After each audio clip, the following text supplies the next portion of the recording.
Mon exposé n'est pas un exposé politique et ne voyez aucun cynisme dans ce que je vais vous dire. Je vous parle d'une vérité de marché que vos entreprises ne peuvent ignorer. L'ignorer est une faute grave. Certains distributeurs l'ont fait, ils en sont morts. La réalité incontournable, c'est le profil de la clientèle. Il y a les clients qui comptent et les clients qui comptent. C'est la clé du succès des commerçants et des distributeurs que de savoir faire la différence. Alors il ne faut pas se tromper. Les clients qui comptent leurs sous présentent un potentiel d'achat malheureusement très faible.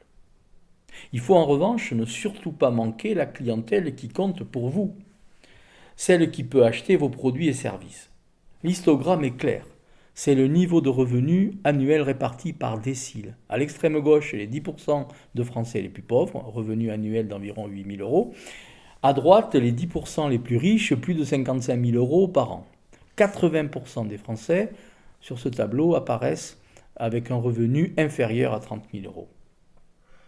La plupart des annonceurs pour lesquels Vente Ciblée travaille ont des produits qui concernent bien moins de 20% des Français. Or, chacun adore communiquer au plus grand nombre. Le ton des messages de communication commerciale est souvent économique et avec peu d'imagination. On dirait que l'on voudrait séduire les pauvres.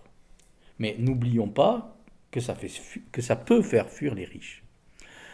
Cette stratégie de ciblage puissant et élégant de la clientèle qui compte, pour vous, était hyper importante avant le coronavirus. Ce sera, à mon avis, vital après le coronavirus. C'est mon immense conviction. Il ne faudra pas se louper.